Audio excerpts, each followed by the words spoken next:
Welcome back to my channel. நீங்கள் இது வரைக்கும் நம்ம சேனலை சப்ஸ்கிரைப் பண்ணாமல் இருந்தீங்கன்னா சப்ஸ்கிரைப் பண்ணிவிட்டு பக்கத்தில் இருக்க பெல் ஐக்கானே அழுத்திக்கோங்க. அப்போ தான் நம்ம போடக்கூடிய வீடியோ உங்களுக்கு நோட்டிஃபிகேஷனாக வரும். இன்றைக்கி நம்ம என்ன ரெசிபி பார்க்க போகிறோம்னா ஆந்திரா ஸ்டைலில் கோவக்காய் சட்னி எப்படி செய்யறதுன்னு தான் நம்ம பார்க்க போகிறோம். வாங்க பார்க்கலாம். என்னென்ன பொருட்கள் தேவைன்னு பார்த்தலாம். கோவக்காய், தக்காளி, கொத்தமல்லி, பூண்டு, நிலக்கடலை, மிளகு, ஜீரகம், உளுந்து, கடலைப்பருப்பு, எள்ளு, வரமிளகாய் இதெல்லாம் தான் நமக்கு தேவை. ஸ்டவ் ஆன் பண்ணிவிட்டு கடாய் எடுத்து வச்சுக்கோங்க. கடாய் நல்லா சூடு எண்ணதுக்கப்புறமா 4லேருந்து 5 ஸ்பூன் நல்லெண்ணெய் சேர்த்துக்கோங்க. எண்ணெய் நல்லா சூடு எண்ணதுக்கப்புறமா கோவக்காய் இந்த மாதிரி ரவுண்டாக கட் பண்ணி சேர்த்துக்கோங்க. கொஞ்சம் சீக்கிரம் வணங்கும். அதுக்காக இந்த கோவக்காவை நல்லா நம்ம எண்ணெயிலேயே ஃப்ரை பண்ண போகிறோம். இந்த கோவக்காய் நல்லா வணங்கட்டும். சைடில் இன்னொரு பேன் வச்சுக்கோங்க. அதில் 2 ஸ்பூன் எண்ணெய் சேர்த்துக்கோங்க. எண்ணெய் நல்லா சூடானதுக்கப்புறமா எள்ளு, நிலக்கடலை, மிளகு, ஜீரகம், கடலைப்பருப்பு, உளுத்தம்பருப்பு இதெல்லாமே சேர்த்துக்கோங்க. இடையில கோவக்காவை கிளறி விடுங்க, இல்லைன்னா தீ பிடிக்க ஆரம்பிச்சிடும். கோவக்காய் நல்லா வணங்கினதுக்கப்புறமா அதில் தக்காளியை சேர்த்துக்கோங்க. இப்போ இது பார்த்தீங்கன்னா கொஞ்சம் செவந்ததுக்கப்புறமா ஒரு 5-6 பல்லு பூண்டு சேர்த்துக்கோங்க. காரத்துக்கு இது கூட ஒரு 3 மிளகாய் சேர்த்துக்கோங்க. இந்த தக்காளி வணங்கினதுக்கப்புறமா உப்பு, கொஞ்சமாக பெருங்காயத்தூள் சேர்த்துக்கோங்க. போட்டு நல்லா கிளறி விடுங்க.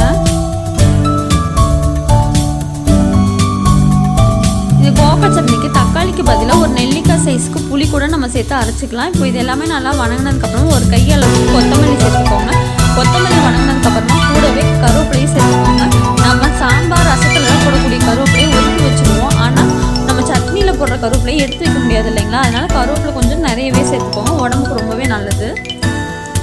இப்போ இது வணங்குறதுக்குள்ளார நம்ம நிலக்கடலை, மிளகு, ஜீரகம், எள்ளு இதெல்லாம் அரைச்சிட்டு வந்துடலாம். ஃபஸ்ட்டு ஒரு பல்ஸ் மோடில் விட்டு எடுத்துக்கோங்க. அதுக்கப்புறமா அது கூடவே நம்ம வணக்கி வச்சுருக்க கோவக்காயும் சேர்த்து ஒன்றா அரைச்சிக்கலாம்.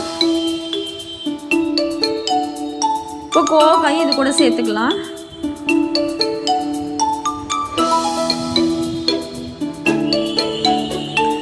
நல்லா நைஸாக அரைச்சி எடுத்துக்கோங்க. இந்த அளவுக்கு நைஸாக அரைச்சி எடுத்துக்கிட்டாச்சு. இப்போ இதை நம்ம தாளிச்சிக்கலாம். 1 ஸ்பூன் எண்ணெய் சேர்த்துக்கோங்க. கடுகு, உளுத்தம்பருப்பு, கடலைப்பருப்பு சேர்த்துக்கோங்க. ஒரு கொத்து கருவேப்பிலையும் சேர்த்துட்டு நம்ம அரைச்சி வச்சுருக்கக்கூடிய துவையெல்லாம் அதோட சேர்த்துக்கலாம்.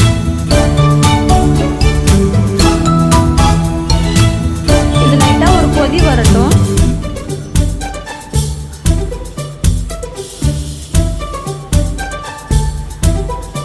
இப்போ பார்த்தீங்கன்னா இது கொதிக்க ஆரம்பிச்சிருச்சு. இப்போ இந்த ஸ்டேஜில் ஸ்டவ் ஆஃப் பண்ணிடலாம். இந்த துவையல் பார்த்தீங்கன்னா சாப்பாடு, இட்லி, தோசைன்னு எல்லாத்துக்குமே சாப்பிட்றதுக்கு ரொம்பவே சூப்பராக